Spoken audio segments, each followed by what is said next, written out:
好，欢迎回到节目现场哦。那我们大家也看到了，法国最近发生了一件非常严重的劫案哦。这劫案是什么呢？到了罗浮宫这里哦。好，这个蒙面的劫匪哦，4分钟之内哦是偷走了多件的藏品。我们看到这个数名劫匪哦，4分钟之内闯进了展馆，偷走了9件藏品哦。那失窃的都是无价之宝。好，当地官员说正在评估损失，那认为这一次涉及有组织犯案，所以博物馆在礼拜天的时候是全日的进行关闭。好，大家就说蛮夸张的哦，竟然会发生失窃，而且是罗浮宫哦。好，那他说失窃的多件都是拿破仑时期的无价之宝。他们说是一群窃贼在罗浮宫锯开了窗户，那随后骑着摩托车盗走了一批王室珠宝逃逸。好，被窃的珍贵的文物初估有9件，然后都是拿破仑时期的珠宝。好，大家就说这真的是电影情节哦。那电影都演过了，竟然罗浮宫还会发生这样的事情。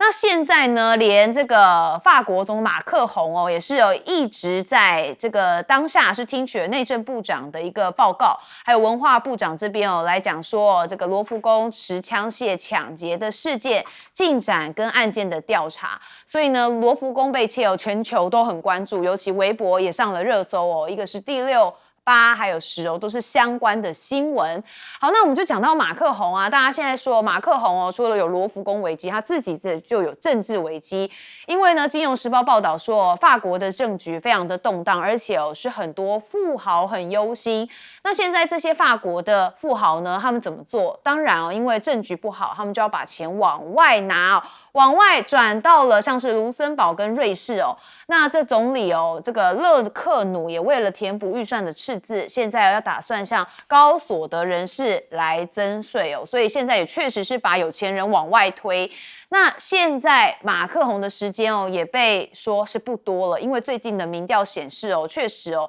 只有15%的受访者对他的执政还是有信心，那64%的受访者是要求马克宏要辞职，那也创下了一个新高的数据那大部分33%的受访者则是希望说新的法国总理来自国民联盟或是其他这个政治盟友。好，那当然现在政治乱局看在法国这边是比较危急的，那是不是也有这些美国操控的玄机呢？因为我们看到他们总理2年换了6次，而且出现有史以来最短命的总理只有27天。那这内阁任命不到24小时就遭解散，一系列的政治危机就会认为说有导致这个欧洲右翼势力扩张。好，那这欧洲极右翼势力所倡导就是国家主权优先，然后反移民，也质疑对乌克兰的援助等主张。那这跟美国的这个川普所说的美国优先的目标是非常一致的。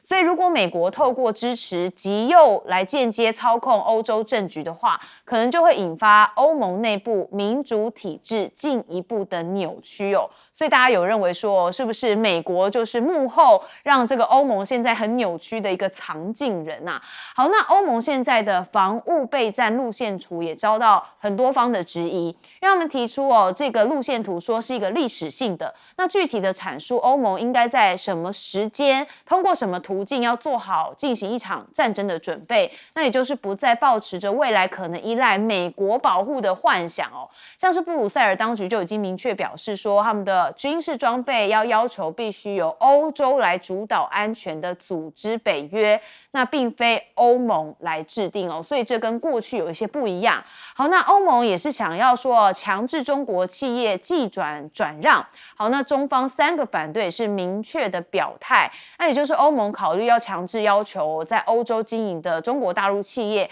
必须向欧洲公司来进行技转。那中国大陆的这个外交部马上就是以3个反对明确的进行表态，包含的是反对违反了世贸组织规范强制技转，还有反对对企业正常生产经营活动，也反对以提升竞争力为名采保护主义歧视性的做法。好，所以我们再看这个欧盟也就是接下来要对于中国限制稀土出口有一些因应跟讨论。那他们呢聚集起来的就是跟 G7 的成员国来进行协调。那当然就是要看怎么来因应中国的管制。但是中国的稀土政策到底会不会害到自己哦？因为现在说呢，这个川普为了回应中国稀土管制，不是加征了新关税吗？然后之后又态度转软，所以专家就认为说，中国的稀土限制其实是可以阻止任何国家参与现代的一个经济，所以反而中国会让自己的经济体进一步的孤立哦。所以七伤拳就是这样子嘛，你要打别人，自己也会有一些影响。好，我们再先看到的是法国这个罗浮宫的结案，让大家叹为观止。这不是电影演的吗？就怎么真实上演？我们先问亮哥。我这个4到7分钟之内就犯了这个案，而且是高度专业的组织犯案，有计划性的。对，我觉得这个只要成功了，就会有人开始跟进，因为显然是太好偷了。因为罗浮宫1年的旅客有870万人，是全世界最密集的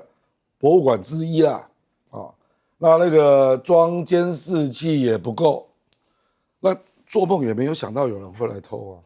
而且技术如此高干啊，只不到7分钟就整个结束了啊！那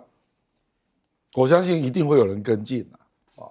这个就是对法国人做事这个松散的一个教训啊！优雅，也不能这样讲，就是说，坦白讲，美国人跟英国人、德国人做事情就不会像他那么松散嘛。那他们也觉得这个怎么可能发生嘛？就像故宫，你能够想象故宫会被偷窃吗？对不对？而且是集团犯案，而且是还把那个玻璃割开，这个怎么难以想象啦？可是就是发生了。那当然现在检讨了很多这个安防的漏洞啊，那表示以前根本没想到嘛。那至于说要去挑拨欧洲的右翼啊，这个是做不到的啦。不要高估这些人的力量啊！那个你看法国那个后来也是输掉了，那个 Le Pen 啊，然后德国的替代选择也是输掉了。我觉得不容易啦，大概只有在特殊的地方啦，而且基本上也是联合内阁啦，比如说意大利那个意大利兄弟党那个门洛尼，他就是极右派，可是因为他不是单独执政啊。实际上，单独执政是不可能的啦，比如说高市早苗，他能右到哪里？他也会受到一定的节制嘛。其实只要多党政治，你说要去壮大极右，那去幻想像川普这样掌握所有的行政权，这几乎都不可能啊！因为你要知道，当年纳粹是单独执政的，对不对？所以欧洲现在已经难以想象会有这个情况了。大概只有很小的国家，比如说奥地利啊、荷兰啊，那极右执政，可是对欧洲影响，我觉得有限啊。那至于这个美国在那边幻想说我要联合欧洲来制裁中国的稀土管制出口，这个非常的困难，因为每个国家的利益都不一样。比如说我举个例子德国是汽车大国。那它的永磁原料进口是世界第一啊，占了18%，美国只有12%。那德国会不会跟中国单独交易？当然有可能啊。那别的国家又不一定坐车，所以跟你的利益不一定一致啊。好，我们接着问谢大使。其实罗浮宫会被窃是可能性非常高的。它罗浮宫不是一个像这个紫禁城它四周都是高墙围墙，很清楚的，然后旁边还有护城河。罗浮宫它是一个这样子摸字形的，摸字形，然后它这一面呢，直接旁边就是大马路，所以它就在马路边。这个罗浮宫这边建筑到这边它连个外围墙都没有，它旁边的大马路，大马路旁边就塞纳河。那当时他们去找，当时这个法国总统去找这个人家来设计罗浮宫的这个博物馆的时候找到贝聿铭。为什么？贝聿铭那个搞了一个金字塔，然后呢，法国人认为大逆不道，怎么修这个？可是呢，人家认为是一个建筑师的是一个天才的作为。为什么？因为他把罗浮宫找到一个入口，要不然罗浮宫这样子这么长一个摸子到处都是入口，你知道？然后大家不晓得从哪里开，整合不起来。那个贝聿铭的设计说找了一个设计好，那边就是它的入口，然后从那里面设计了一个动线，把一个非常大的王宫给它串起来。那里面非常的大，我跟你讲，除了我去过很多次，对，我也去过。我跟你讲，它除了那个蒙娜丽莎微笑的那个展，哇，前面人万头站动，很多地方也空空如也。对，而且他现在去抢的是9点半刚开门的时候，你知道这些窃贼多少？他开一辆车子。然后就停在那个大马路旁边，旁边就是罗浮宫。然后他用一个电梯子上去，他们都穿着工人的服装，所以整差不多就7分钟左右就办完，是根本就是专业，而且已经锁定要抢什么、怎么走、什么时间去，都非常清楚了。可见呢，罗浮宫呢就是传统的法国人散漫，这么多宝贝，你知道被抢走的一颗钻石叫这个摄政王钻石，140.64克拉。哇！你知道它的市值估计是多少钱？6000万美元。所以一颗钻石就已经6000万美元了。可是呢，安全防护具居然这么的差。你通常你去切割那个外缘的那个窗户的时候，你那个也有点警报设备吗？就没有。对啊。然后进去呢，你那些装那些珠宝的你框，你也搞个防弹玻璃，它也没有。所以什么都没有，也没有人在看着。所以呢，真的是他应该算是自己开门已到。真正要检讨的就是应该法国这个国家整个管理阶层的松散，国宝不当一回事。不过法国宝贝实在太多了，法国宝贝太多了。不过这个罗浮宫被窃就可以获得一个结论，这个法兰西帝国的虚假的身段比他19世纪还更糟糕。这个国家前景不太乐观。看马克宏就知道了。舰长。我也谈一下这个窃案我发现这个窃案拍成电影是一个非常非常经典的第一个，我只是研究过它有几个特殊之处任何一个我们去偷东西，对不对？一定是深更半夜嘛，对不对？它没有，它大白天。为什么？因为夜间的保安系统跟白天的保安系统是不一样的，白天会切掉一些，所以他就是挑了一个白天。那除了这之外，他挑的时间非常的巧妙。因为他9点钟才开门，对不对？开门之后，你要从入口处进去买票、安检，然后你进去之后，你一路直奔那个叫做阿波罗画廊那阿波罗画廊还有3层，地下 B1，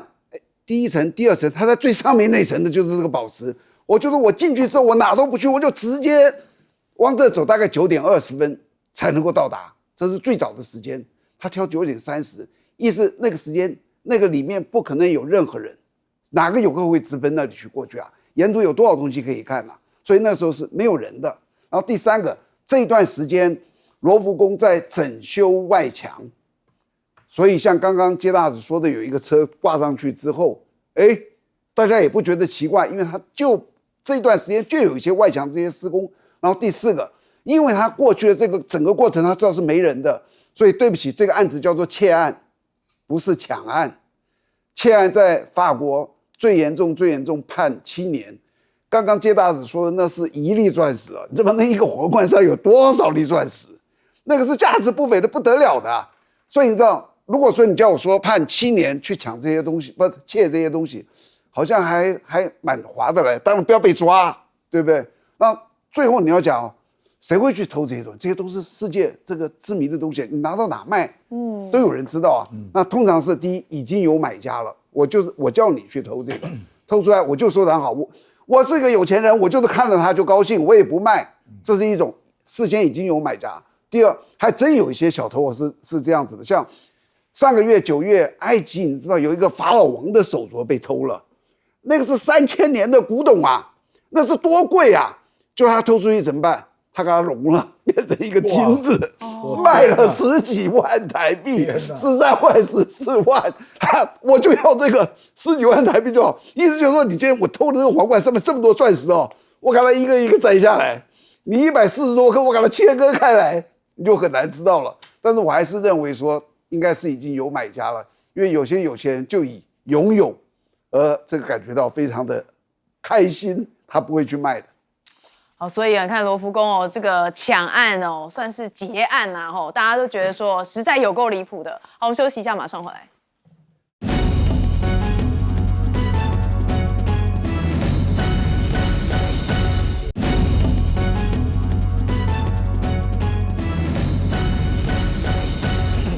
好，我们持续来关心，现在在美国真的是非常乱，尤其反川示威的人非常的多。我们先看到因为川普扬言要派军进驻到旧金山这也是民主党执政城市的一个标的好，那川普在受访的时候威胁说，我要派军到旧金山来进驻希望将美军部署到更多由民主党执政的城市他说要让他们再次伟大。好，不知道去旧金山怎么再次伟大。好，但是因为他的种种的行为，现在美国人民心渐失吗？我们看到好多这个反川普的示威你可以看画面上这个是不要国王的反川普示威行动。主办单位说，在全美已经超过2700场的集会活动，合计有将近700万人上街来反对川普，成为建国250年以来最大规模的示威抗议好，但是呢，川普就是狂。好，为什么用这样下标呢？因为无视全美拒绝国王的示威，他的 AI 影片还疑似投了这个屎弹来进行挑衅好，那可以看到他这个头戴皇冠驾驶战斗机朝地面群众来泼洒咖啡色的液体，很明显就在嘲讽示威者那这个是 AI 影片生成的，所以实在有够夸张。这个是总统的这个社群平台上面所展现出的这个影片。好，那也看到从挺川普到看傻眼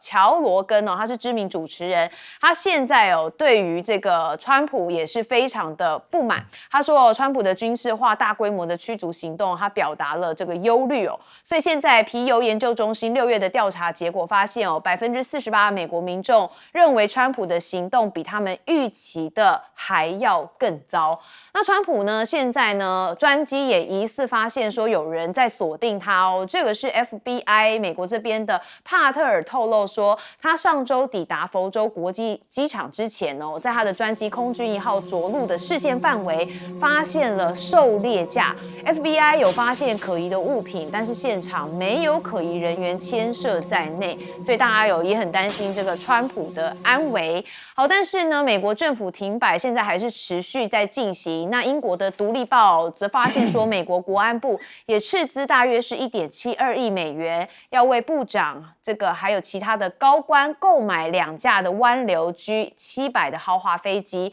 那现在因为美国政府是停摆所以大家就说了，这个是不是有点太挥霍无度那也希望能够澄清这个资金的来源。那加州官员则说，现在在海军陆战队活动期间也发现一枚炮弹在5号的洲际公路上面爆炸那加州公路巡逻队的一辆车和摩托车上面，那这个这个车队是副总统范斯的安保人员。那这件事情引发加州州长的抗议他说在5号洲际公路附近这个进行实弹射击非常危险，但是军方说有保持开放，而且说是安全的。好，但现在看到炮弹的碎片就直接出现在这个洲际公路上面，所以真的是相当危险。好，那川普也呛哥伦比亚总统是毒品首脑。那《金融时报》说这个现在还扬言说要切断对各国的资金援助，那这对于各国的这个关税恐怕也会增加加征好，那哥伦比亚总统则说，这些指控非常严重已经损害了哥伦比亚总统以及全国民众的这个尊严。然后呢，他们就说这个是哥伦比亚毒贩嘛，本世纪最大的敌人好，那委内瑞拉皮皮抓现在也是说很担心川普会把美国陷入一个未授权的战争当中这是民主党的这个参议员凯恩获得了共和党参议员保罗支持的跨党派3人小组，就提出了一个联合决议，只是在这个阻止美国总统川普在未经国会授权的情况之下，对委内瑞拉采取一个军事行动。好，那美方不是用企图的行动来进行这个侵犯委内瑞拉的主权哦。那美方近期在加勒比海的军事行动也遭南美国家强烈的批评。那哥伦比亚说，美方的行动其实就是侵犯他们的主权。好，那委内瑞拉这边也说，美国军事部署是一种威胁，他们的国家已经完成了抵御美方威胁的一个防御计划。好，那川普当然就是把委内瑞拉总统马杜洛当成是一个很大的政敌哦。好，但是这是别人的国家，所以很多人也觉得不太妥当。好，我们还是回到反川浪潮，现在美国4起，我们先问亮哥。我现在给人家感觉就是川普内外都不遵守规则嘛，所以就到处，比如说对外就是关税战啦，对内就要用国民兵去各州干涉治安啦，然后对美洲就是把委内瑞拉马杜洛，还有现在哥伦比亚的 Petro， 他都把它当作毒枭集团的共犯因为只有法律上确认，那他才能够把你当作恐怖团体，那这样才不是国际战争，然后就用 CIA 啊，用美军啊，就直接把你干掉。说我是在消灭毒枭，不是在发动跟委内瑞拉的战争他目前对马杜洛，你只要提供证据，证明他跟毒枭集团有关，美国赏$5000万，就这样，真的这样搞啊？他就真的这样搞。那这个 Petro 是左翼耶，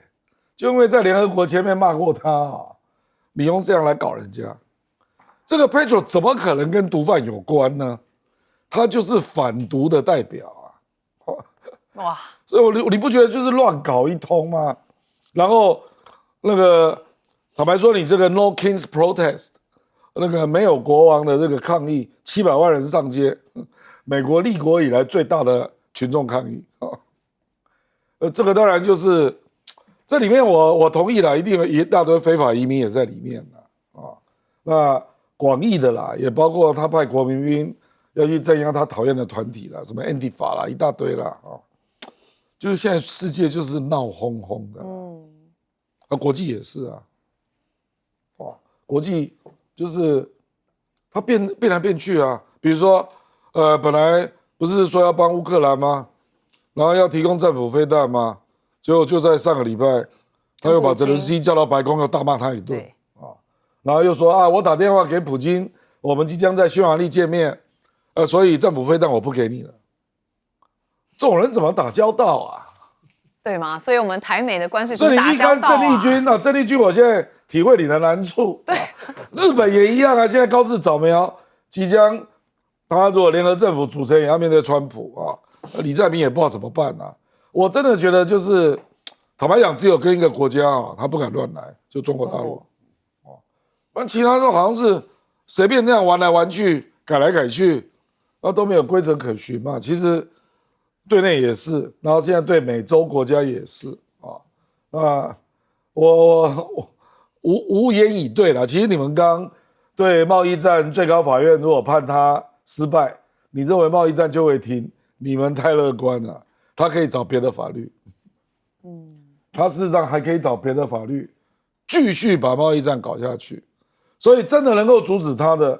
真的只有什么股票大跌啦，或者是明年民调暴跌啦，然后让共和党选不下去了，那不得不缓和一下。我觉得这个人就是完全无视法律了，因为像上个礼拜那个金融时报还登出彭博啦登了一个好大的新闻，说他们家族都在炒作虚拟货币，光是今年获利$15亿呢。没有人敢抓我从来没有看过美国政治政商勾结到这么赤裸裸，然后司法单位不敢办。好，所以整个国际闹哄哄，最主要原因不就是川普吗？谢大师，不是司法单位原因是因为他前 FBI 的那个局长被川普起诉了，所以现在的 FBI 局长他自己人，司法部长他自己人，所以川普现在已经是真的是一个 king 了。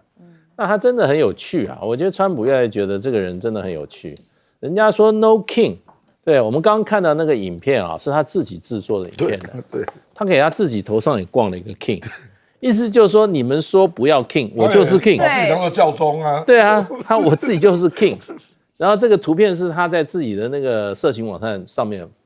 弄，然后呢，可见呢，他根本有恃无恐，他根本不把这些反对他的人当一回事。他在上面教那些什么，教屎、废弃物、废弃物、子弹。对，所以这是川普的心态啦。那美国能不乱的话，真的我也觉得很难啊。哎，总统这样干，而他在干这件事的同时的时候，全美国有700万人在街头上示威 No King 的时候，他的副手，哇，这个马屁真的是拍的，我看这个空前绝后。范斯总统也发表了一张照片。又是我们川普总统头上又戴了一个 king， 然后拿出一把宝剑，然后呢，下面跪的是裴洛西等一般人等，就跪在那边，他就发表这个照片。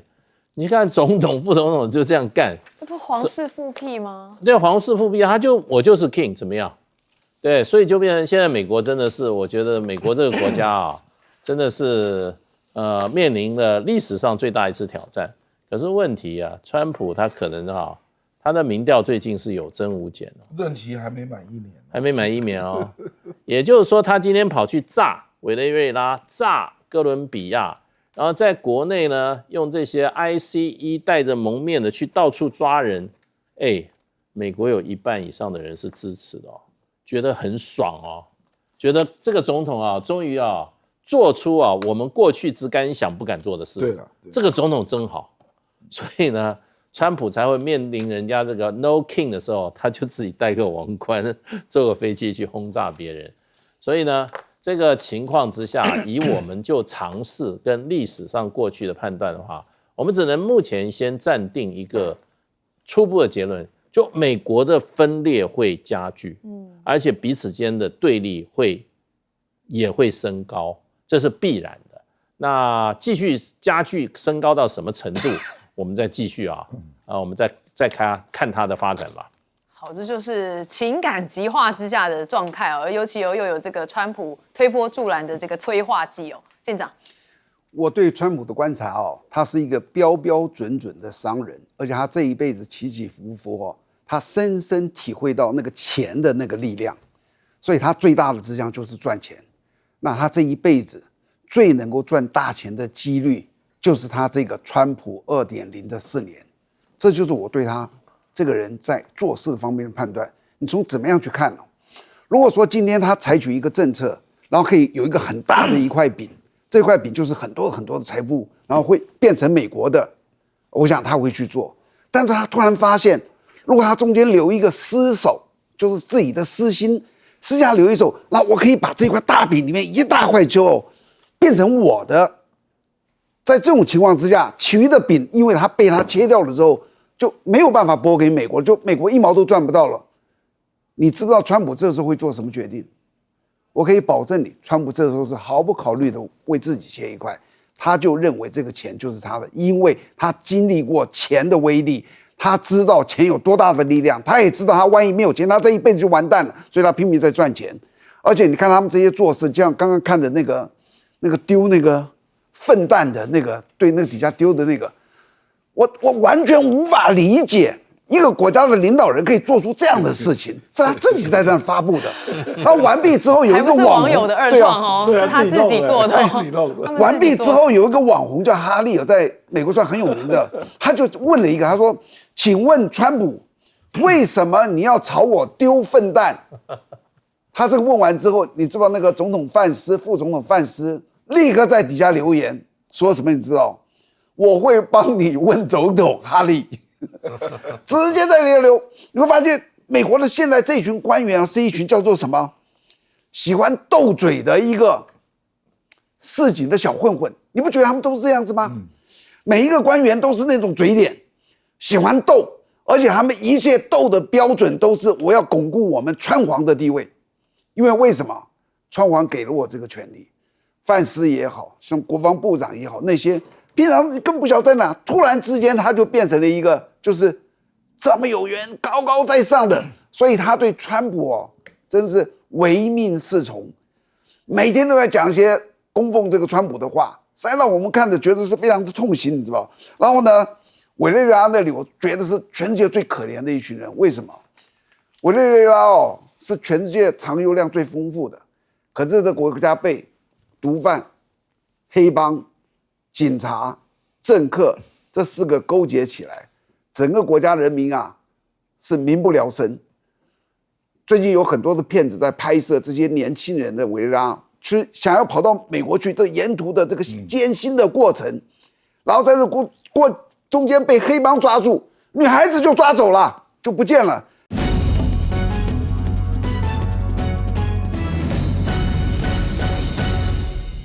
带你追查事件真相，掌握政局的变化。观众朋友，你好，欢迎加入今天的新闻大白话，我是主持人韩一伦。好，节目一开始来介绍今天的特别来宾，首先是前驻纽大使谢文吉。一伦好，各位朋友大家好。还有前张渊舰长黄征辉。主持人、各位观众，大家好。好，等一下郭正亮亮哥也会加入我们的现场。好，我们首先要带大家来看到的又是川普他是不是又塌口了呢？好，我们看到最新的发展是他呢松绑对等关税，也扩大了豁免品项，好，是悄悄的豁免了数十项产品的对等关税。那也宣布，如果跟美国敲定了贸易协议，可以再享有数百项商品免关税的待遇。好，就显示说这个川普政府悄悄调整了贸易政策，那为了什么？大家评断说，有可能是为了最高法院关税官司有可能败诉，先预做准备。好，所以大家就说这就是他口的表现嘛，突然放软那关税的松绑清单也曝光，那就看到了很多网友就说太棒了，太棒了，大利多现在这个股市又要喷发了吗？所以呢，大家说周一开盘直接买进说会躺着赚，还有人说川黄就是炒股炒币，市场跌必他口。好，大家已经看懂了这个川普的这个步骤吗？其实连中国那边也是一样都可以思考到川普最担心的就是股市下跌。好，那现在呢，货架空空，价格上涨美国人讲述说川普关税的代价。好，我们看到美国消费者就讲说它导致的价格上涨让他的生活更实惠，承诺的这个说法是相互矛盾的，所以美国人生活起来是越来越辛苦了。好，他们就说你看到了这个物价飙升很明显这一届政府过去和现在都不关心美国人的日常生活。好，所以川普真的要小心马上就要他的期中选举了，这些美国人的想法跟日常的生活紧绷可能会反噬他。好，那在中国说已经得到了美国想要的贸易战因为在关税和管制出口已成为另外一种形式的战斗时，川普的大交易是不可能实现的。好，那当然现在美国这边还有一个问题就是大豆。好，因为呢中国去买大豆嘛，所以美国谷仓堆太满，还瞬间崩塌。我们带大家来看这画面这是伊利诺州的一处谷仓上周因为堆满了大豆，先是有水泥隆起接着就蹦出了裂缝，几秒钟之内哇，整个引发大面积的崩塌好，真的是中国又不买，现在又遇到了这样的问题实在是非常非常的难过，对美国的农民来说。好，那当然还看到了是地沟油成宝贝美国说川普禁运的威胁没效，反而是暴露了美国他们自己在新能源的弱点。好，我们看到这是彭博社的这个报道说，中国输美的食用油实则就是俗称的地沟油、废弃食用油。那它美国对这个废品依赖度很高，禁运只会伤己。好，那大家想到地沟油在台湾其实没有人吃所以美国要地沟油干嘛呢？其实这个废弃食用油经过提炼可以变成永续的航空燃料，但是美国本土的废弃食用油产量非常的少，所以高度的依赖进口，那依赖的就是中国大陆输美的这个食用油，也就是所谓的地沟油。所以现在反而暴露了自己的新能源弱点。好，那我们也看到中国针锋相对的关税正在损害大豆种植者的销售，也就是中国对美国农产品加征关税消除了美国农民享有的一个价格优势，那对于美国农民也造成了灾难性的影响。路透社也说这中国进口商20多年来是第一次尚未购买美国的秋收大豆。好，那都导致了农民损失，现在估算起来大概是数十亿美元这对农民伤害很大。好，那当然我们也说了，这大豆的州就是算是红州，所以对于川普的伤害也是非常的大。好，那我们也要看到川普接下来到底会不会跟习近平谈到大豆问题，也是大家要关注的。不过呢，川普也不只是农业可能会有一些想法，他对台积电其实也在打这个算盘跟主意我们看到川普又在提到台湾咯。好，这次他讲说这个晶片厂除非是在美国生产制造，否则企业会被课高额的晶片关税。那企业从此全世界都会回到美国，所以包含台湾回到美国生产。好，他说美国供应链正在快速的回流那企业也从全球各地回到美国的本土生产。他说这个举动会为美国带来高达20兆美元的经济注入。他说这是一场奇迹。好，那当然，这看在我们这个台湾人眼里，就觉得说，这是不是代表我们的这个赖政府也是对于台积电是不是也是要拱手让给美国？所以有人就讲到了卖国啦，说卖国的速度非常快啦。好，那台积电也有受邀因为我们上个礼拜也才讲说，这个有韩国的大企业领袖跟川普这边在海湖庄园有见面。好，其实不止韩国，还有日本以及台湾的大企业领袖都有跟川普一起去打高尔夫。好，外媒却说这台积电有受邀，但是一个理由拒绝了。好，那这是韩媒的朝鲜日报所报道他说台湾的台积电有受邀，但是他们是以美中关系紧张带来一个负担为由，所以婉拒出席了。好，网友就做恶创影片因为看到了台积电跟美国之间的关系我们来看一下。欢迎今天来到我们快乐智多星节目现场的大来宾莱尔校长。上一下综艺节目会显得更加亲民了，我没有问题的。请听题，请您说出我们学校都有什么？我们还有音乐。闭嘴，以后都不要唱这首歌了。我们还有羽球。校长，您让我当了最年轻的运动老师，所以您是想加入我们吗？我们还有护校神山半导体。回答错误，护校神山已经搬到阿美利卡学校去了。好，网友的揶揄就是在讲述现在这个台积电到美国去的一个可能的困境因为大家也都蛮担心的。好，我们首先又看到川普又塌口了，因为现在说很多的部分他是悄悄的在松绑。好，我们就先问亮哥。我觉得他可能是针对物价上涨的东西在松绑吧。那他本来就支持不下去了啦，他就是用一些你不注意的方式，就是慢慢退场就是这样那聚焦，坦白讲，他现在也不知道怎么聚焦因为刚刚讲什么20兆美元到美国投资，我不知道他是梦到哪里了。日本5500亿还不知道在哪里嘞，韩国3500亿也不知道在哪里。台积电没有错，他要投资美国，可是1650亿，台积电的规划是到2035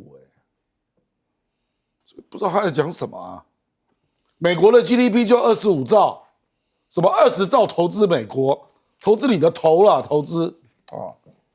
所以川普的话基本上不用听每天胡说八道比如说大豆，事实上我认为他这个月底见习近平，如果他没有拿出东西来交换不到了。那川普的幕僚，我觉得他真的整个乱了啦，他这边又在胡说八道，说中国不买我们的大豆，我们就不要买它的食用油，不知道他在讲什么美国食用油是用的很少的，因为中国要炒菜嘛中国一年的食用油是37万吨美国只有2万吨哇，天差地别。那你在那边讲食用油进口的总价只有大概2000万美金因为中国大陆还是有华人、亚洲人，不，美国啦中国大陆一年买美国的大豆，去年的数字是140亿美元你看差多少？那你没有办法因为2024年中国大陆买美国的大豆还买了20%，可是今年现在已经10月了，现在只买了5%，所以美国农民当然受不了啊，因为他当然就会用预期的角度去种啊，然后现在做仓储嘛，那都卖不出去啊，因为大豆真的大买家就是中国啊，为什么呢？因为它这是基改大豆，所以基改大豆就是进来之后就是榨油，不然就喂猪嘛。那榨油就是植物油嘛，就大豆油。是。哦、没有地方卖。美国人哪有人在用大豆油，对不对？所以美国人不可能买大豆啊，他榨油要卖给谁？那喂猪，美国的猪肉的消费远低于牛肉嘛，这大家都知道嘛。所以我跟你讲，这个东西就是。当你要对中国大陆做铺天盖地的贸易战、科技战，那人家也会盘点自己的优势嘛。他的优势就是我的购买力，那大家都来斗嘛。而且9月的数字刚公布哦，今年9月，中国对美国的出口少了27%，那对欧洲、对那个东盟啊，都是东协了啊。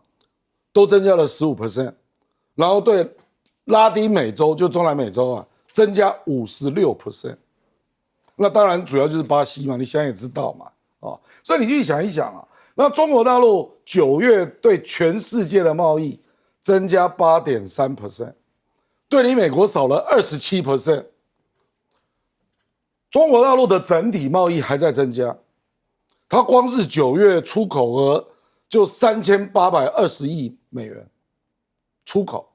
可是不是跟你做生意，跟别人做生意，所以这里已经是一个根本问题了啦。全世界还有88%的市场不在美国了，你自己要想清楚了，就这样啊。好，所以这个也是美国很大的问题哦。那当然，川普现在很多牌都出了，感觉已经快无招可用了。谢大使。对，现在对他很大一个威胁就是美国最高法院对于这个川普啊，他的对等关税的合法性这个判决。那这个判决事实上，这个从一般法理来讲的话，一般比较了解美国的贸易法的都会认为川普就是越权了。对，那看你立法，你这个最高法院虽然现在大部分是共和党所怎么讲呢？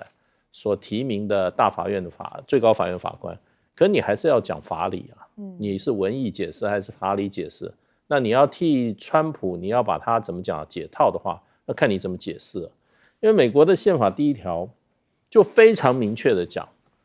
国会拥有管理对外贸易的专属权利，所以相关的贸易要按照国会通过的相关的贸易法令交给行政部门去执行。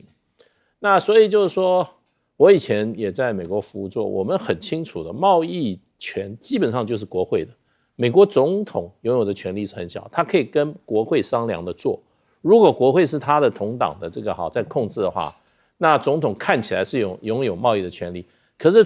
就法论法的话，这是国会授予他做一些事情的一个法律的授权而已。那权利还是在国会。可是这次川普通过了很多这些所谓的贸易法规跟措施，尤其是对等关税来讲，他引用的一个法律叫《国际紧急经济权利法》，他认为这个法律他就可以怎么样为所欲为，把美国在国际社会在参加国际组织，尤其 WTO 所做出来的有关贸易的承诺，原这些承诺都放在一边，就变成 one on one 对每一个贸易国家个别施行各种不同的贸易的惩罚。这个基本上是完全把国际贸易法撕毁了，尤其是美国对 WTO 所做的法律承诺完全撕毁了。那不过这里面有一个就是说，它能够使用这个法律的一个所谓的前提要件，也就是美国要面临不寻常及重大的国家灾难的时候，你才可以引用这个所谓的美国国际紧急法律权利，给你做一些紧急的处置，而且不是永久性的。所以呢，我觉得现在就变成就是说，川普大概对这个最高法院的这个判决啊，他自己也没有信心了。所以他现在在怎么开后门，以免到时候如果说最高法院判决是这个川普败诉的话，川普面临立刻有一个很大的麻烦是什么？就他必须要退税。他已经向美国的各种进口商还有相关这个产业所征收的这些关税，他必须要把它退还。那这个退还的过程中呢，据估计大概有2000亿美金的数额。那照他现在联邦政府已经关门的情况之下是雪上加霜，所以他现在就赶快怎么样放松？搞不好已经花掉了。已经花掉了，他就赶快放松，然后呢，就这个也赦免，那个也赦免啊，我给你你到税项都有8000项，他搞不好已经放了6000项，然后呢原则我还是给你25%，所以川普基本上就是老是拿石头扎自己的脚，这种人来执政的话，只会带来更多的麻烦，不会解决问题的。所以他自己才是 trouble maker。好，店长。首先，我补充一下那个刚刚介大使说的这个，他这个打这个关税战地方的一个叫做联邦贸易法院，第1级川普已经输了，第2级叫做联邦巡回法院，川普又输了，但是他就坚持一直打下去，所以他能够继续执行。现在只剩下刚刚介大使说最后一关，高等法院。高等法院就在很多了解这些官司诉讼的人可能会知道。他就是借诉讼来拖这个时间，一打这个官司打个几年，在这几年的时间，我当总统，我就是要这样子做，你怎么样？反正我还只有2年3年。但是对不起，最高法院已经规定了，下个月就11月份第一次延迟辩论，然后明年2026年的6月要做裁判，要做判决。意思就是说，你到底是合法或是不合法，或是部分合法，明年6月一定会宣布。那如果真的想要说叫他说通通合法，我觉得不太可能。这就是为什么他们现在改变了很多的说法。好比说，谈判代表鲁特尼克说过，我们的叫做对等关税没有任何的豁免，没有一个能够例外。结果现在呢，目前已经宣布了几十项的豁免了，这是第一批。第2批又说，如果我们美国没有生产的也可以豁免，这有几百项。那一般来讲，我们真的就觉得他可能知道他们可能未必全胜。因为这个东西，美国是讲法律的国家，你别以为总统能够左右这个大法官这一个。第2个，我非常高兴，我不是这个郑丽文这个谈判的代表，否则我不知道该跟一个叫做言而无信的人而且这种唯我独尊只相信自己的想法的人，我怎么样跟他去谈判？像好比说台湾目前到现在为止第一个，川普每次都说台湾偷了美国的晶片，对不对？你有没有看到有多少人解释？我们也试图在解释。川普一直到今天坚信不疑，你解释什么他都不听，这是一个。第2个，他还开始说，只要到美国设厂，那你的这所有的进口的，甚至你试图设厂开始作业，不是说要生产以后，你开始设厂，你所有的产品都免税，对不对？当时我就在想说，哇，台积电在全世界有多少厂啊？你美国就这几个厂，那我台积电所有的都是不是都免税？哇，后来又改了，说美国跟台湾要各50%。就是要拉高美国的这个量，台湾其他地方也50%。然后第4个，最近又说整个供应链都要去，大家知不知道台积电的1级供应链就直接跟他签约有400多家，2级供应链跟这400多家签约有2000多家，这些通通要去，我不知道最后的底线是什么。好，刚才舰长说的是郑丽君，你刚才不能讲郑丽文因为郑丽有2种，一个是郑丽文，一个是郑丽君。是。好，那我方的代表是郑丽君那因为现在在台积电这部分还是没有办法有一个这个